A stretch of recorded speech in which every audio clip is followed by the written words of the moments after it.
अपने जॉब के दौरान फ्री टाइम में मैं आईएएस ऑफिसर्स के इंटरव्यूज़ देखती थी और वहाँ से मुझे एक गवर्नमेंट ऑफिसर बनने की इंस्पिरेशन मिली। मेरे एक दोस्त ने मुझे एसएससी सीजीएल एग्ज़ाम के बारे में बताया। मैंने अपनी फैमिली में बताया कि मैं ये जॉब छोड़ना चाह रही हूँ। मैंने जॉब छोड़ दी। जब इस एग्ज़ाम में बार-बार असफलता मिल रही थी और लोग पूछते थे, इस बार भी मेंस नहीं हुआ, इस बार भी प्री नहीं हुआ, तो मैंने इन सवालों से बचने के लिए 2024 में किसी को नहीं बताया। जिस दिन मेरा अपॉइंटमेंट लेटर मेरे हाथ में आया,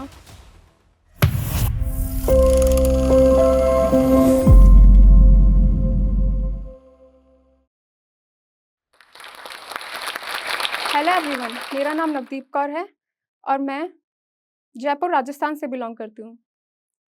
एसएससी सीजीएल 2024 से मैंने assistant section officer in central secretariat services की पोस्ट हासिल की है। मेरी ये जर्नी आसान नहीं थी। मेरी स्कूलिंग एक हिंदी मीडियम स्कूल से हुई। स्कूलिंग के दौरान मुझे नहीं पता था मुझे लाइफ में क्या करना है। मैं एक ब्राइट स्टूडेंट थी, तो मेरे टीचर्स ने कहा कि तुम्हें साइंस मैथ्स लेनी चाहिए। 11th-12th में मैंने साइंस मैथ्स सब्जेक्ट लिया और 12th के बाद इंजीनियरिंग करने का फ़ैसला लिया। बीटेक के फर्स्ट ईयर में मेरे पास 2 चैलेंजेस थे। हिंदी मीडियम में होने की वजह से इंजीनियरिंग के सभी सब्जेक्ट इंग्लिश में कवर करना मेरे लिए ईज़ी नहीं था। दूसरा, कंप्यूटर साइंस के सब्जेक्ट्स जैसे सी प्लस प्लस, सी, जावा जैसी लैंग्वेजेस सीखते समय मुझे रियलाइज़ हुआ coding is not my thing. Second year में मैंने अपनी ब्रांच स्विच करी और इलेक्ट्रॉनिक्स एंड कम्युनिकेशन ब्रांच से अपनी बीटेक कंटिन्यू करी। उस समय आईटी का चलन था और सभी ने मुझे सजेस्ट किया तुम्हें ब्रांच चेंज नहीं करनी चाहिए। लेकिन मेरे इंटरेस्ट के सब्जेक्ट नहीं होने की वजह से मैंने ये डिसीजन लिया। आफ्टर सम टाइम जब 4th ईयर में प्लेसमेंट का टाइम आया, तो वही हुआ। आईटी कंपनीज़ भर-भर के प्लेसमेंट के लिए आई। इलेक्ट्रॉनिक्स एंड कम्युनिकेशन से रिलेटेड कोई भी कंपनी प्लेसमेंट के लिए नहीं आई और सबके सजेशन से मैंने प्लेसमेंट में हिस्सा लिया। जैसे-तैसे टेक्निकल राउंड क्लियर किया और एक अच्छी आईटी कंपनी में मेरा प्लेसमेंट हुआ। मेरे पेरेंट्स के सजेशन से मैंने आईटी कंपनी जॉइन भी की। ये आईटी कंपनी मुंबई बेस्ड थी। जॉइनिंग के कुछ टाइम बाद ट्रेनिंग हुई और ट्रेनिंग में मैंने अच्छा परफ़ॉर्म किया। अच्छी खासी जॉब चल रही थी, लेकिन मैं अपनी इस जॉब से सैटिस्फाइड नहीं थी। अपने जॉब के दौरान फ्री टाइम में मैं आईएएस ऑफ़िसर्स के इंटरव्यूज़ देखती थी और वहाँ से मुझे एक गवर्नमेंट ऑफ़िसर बनने की इंस्पिरेशन मिली। मेरे एक दोस्त ने मुझे एसएससी सीजीएल एग्ज़ाम के बारे में बताया और इससे मिलने वाली पोस्ट के बारे में बताया, जिसमें मुझे इनकम टैक्स इंस्पेक्टर, एग्ज़ामिनर और सेंट्रल सेक्रेटेरिएट में असिस्टेंट सेक्शन ऑफिसर की पोस्ट बहुत इंस्पायरिंग लगी और इसी के साथ मैंने अपनी एसएससी सीजीएल की जर्नी स्टार्ट की। So when I decided to quit the job, पहला चैलेंज था मेरे पेरेंट्स को एग्री करना। मैंने अपनी फैमिली में बताया कि मैं ये जॉब छोड़ना चाह रही हूँ और एसएससी सीजीएल एग्ज़ाम की प्रिपरेशन करना चाहती हूँ। मेरे पेरेंट्स ने मुझे सजेस्ट किया कि आप जॉब के साथ ही प्रिपरेशन करें, बट मुझे लगता था कि जॉब के साथ प्रिपरेशन करना डिफ़िकल्ट होगा और मैंने जॉब छोड़ने का फ़ैसला लिया। शुरू में उन्होंने थोड़ा रेज़िस्ट किया, but after some time they agreed. मैंने जॉब छोड़ दी। 2017 मेरा फर्स्ट अटेम्प्ट था। फर्स्ट अटेम्प्ट में मैंने अपनी प्री की कट ऑफ क्लियर कर ली थी, लेकिन जब मेंस का एग्ज़ाम हुआ, तो मैथ्स के एग्ज़ाम का पैटर्न बहुत चेंज हो गया था। मैथ्स बहुत हाई लेवल का था। उस समय प्री और मेंस दोनों के मार्क्स मेरिट में जुड़ते थे और मेरा मेरिट में नाम नहीं था।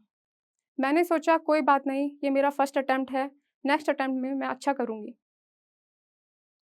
मैंने 2018 की प्रिपरेशन शुरू की, but this time also something unfortunate happened. 2018 का प्री हुआ, मैं एग्ज़ाम के लिए बैठी और मेरा सिस्टम अचानक हैंग हो गया। मैं पैनिक कर गई। मैंने इन्विजिलेटर्स को भी बताया। उन्होंने टाइमली एक्शन नहीं लिया और समय को वेस्ट होने दिया। मेरा एग्ज़ाम ऐसे ही सबमिट हो गया। बाद में इन्होंने कहा, आप एसएससी में ईमेल कीजिए, कॉल्स कीजिए, आपका एग्ज़ाम दोबारा हो जाएगा। लेकिन ऐसा कुछ नहीं हुआ। I called many times, I emailed many times but nothing happened. I was devastated.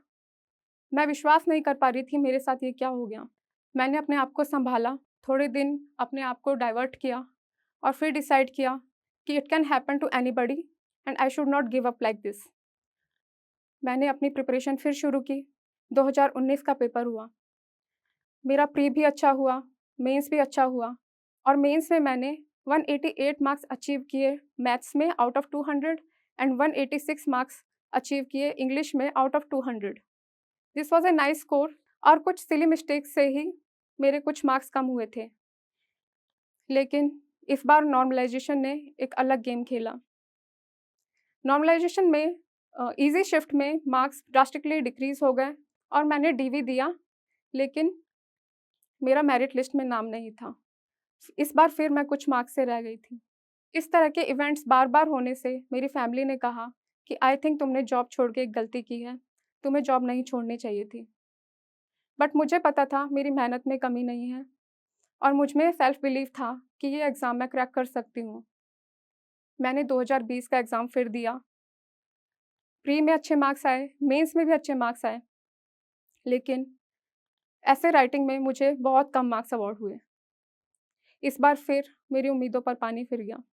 SSC CGL के इतने एग्ज़ाम्स अटेम्प्ट करने के बाद मुझे रियलाइज़ हुआ कि मुझे जॉब क्विट नहीं करनी चाहिए थी और जॉब के साथ ही प्रिपरेशन करते रहना चाहिए था और मैंने जॉब फिर से कंटिन्यू की। लेकिन जॉब के साथ प्रिपरेशन करना बहुत मुश्किल होता जा रहा था। एक हेक्टिक जॉब के साथ मॉक टेस्ट देना और उन्हें एनालाइज़ करना बहुत मुश्किल था। इस वजह से 2021 में मेरा मेरिट में नाम नहीं आया। 2022 में प्री हो गया लेकिन मेंस नहीं हो पाया और 2023 में मेरा प्री भी क्लियर नहीं हो पाया और जब प्री भी क्लियर नहीं हो पाया तो मैंने डिसाइड किया कि 2024 मेरा फाइनल अटेम्प्ट है और इसे मैं अपने हाथ से नहीं जाने दे सकती। 2024 एसएससी सीजीएल का नोटिफ़िकेशन निकला।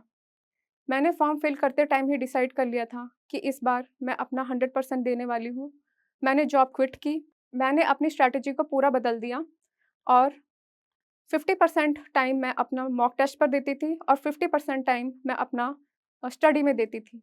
मॉक टेस्ट के लिए मैंने सभी प्लेटफ़ॉर्म्स जैसे text book, grade up, olive board, RB revolution इन सभी से मॉक टेस्ट परचेज़ किए। मैंने मॉक टेस्ट की नंबरिंग दी और सभी सब्जेक्ट्स के मार्क्स को मैं नोट डाउन करती थी। मैं अपनी एवरीडे प्रोग्रेस को नोट डाउन करती थी। जो क्वेश्चन गलत होते थे, उन्हें नोटबुक में राइट डाउन करती थी। जो क्वेश्चन अनअटेम्प्टेड रह जाते थे, उन्हें भी मैं अपनी नोटबुक में राइट डाउन करती थी और इनका टाइमली रिवीजन भी करती थी। जीके मेरा वीक सब्जेक्ट था, उसके लिए मैंने अलग स्ट्रैटेजी अपनाई। करंट अफेयर्स के लिए मैंने मंथली मैगज़ीन्स पढ़ी और स्टैटिक जीके के लिए ल्यूसेंट बुक को मैंने बार-बार रिवाइज़ किया। जीके के क्वेश्चन जो अनअटेम्प्टेड रह जाते थे या गलत हो जाते थे, उन टॉपिक्स को मैं फ़ोकस के साथ पढ़ती थी।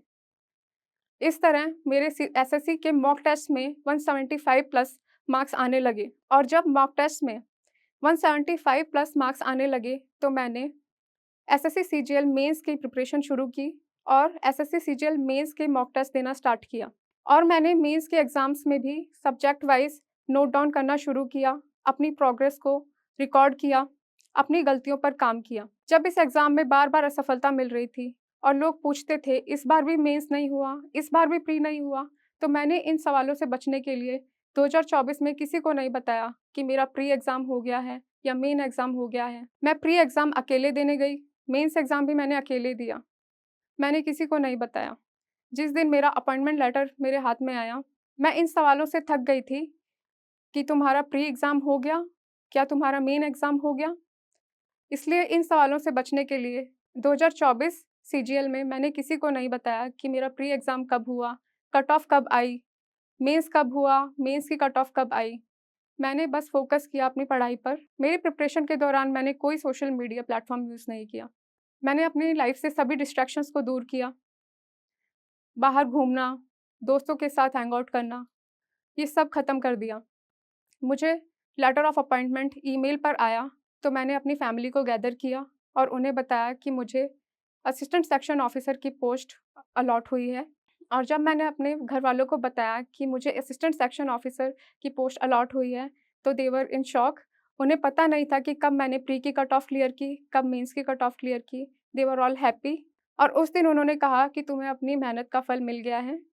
आप सभी एस्पिरेंट्स को मेरा यही सजेशन है कि लाइफ में हार्डशिप्स आती हैं।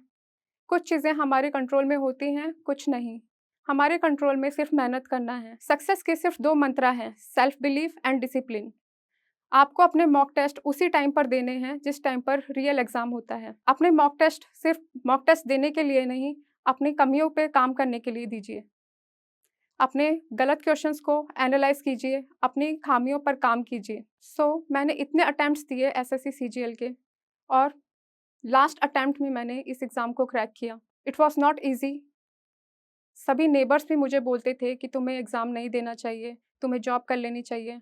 कभी-कभी पेरेंट्स ने भी कहा, ये टाइम कंज्यूमिंग एग्ज़ाम है, तुम्हें बैंक एग्ज़ाम की तैयारी करनी चाहिए। समटाइम्स कलीग्स भी मुझे कहते थे कि तुम जॉब के साथ इस एग्ज़ाम को कैसे क्रैक करोगी?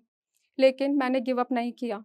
आप सभी को मेरा यही सजेशन है कि कभी गिव अप मत करो। अगर आपको अपनी ड्रीम जॉब चाहिए, तो you will have to show up, you will have to work hard, you will have to be disciplined.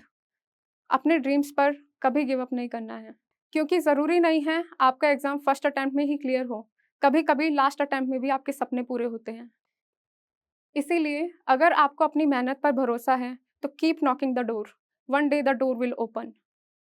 This was my journey of cracking SSC CGL in my last attempt. I hope you get inspired by the journey and आपको अपने SSC CGL exam crack करने में इससे help मिले। Be disciplined, have self belief and never give up. Thank you so much.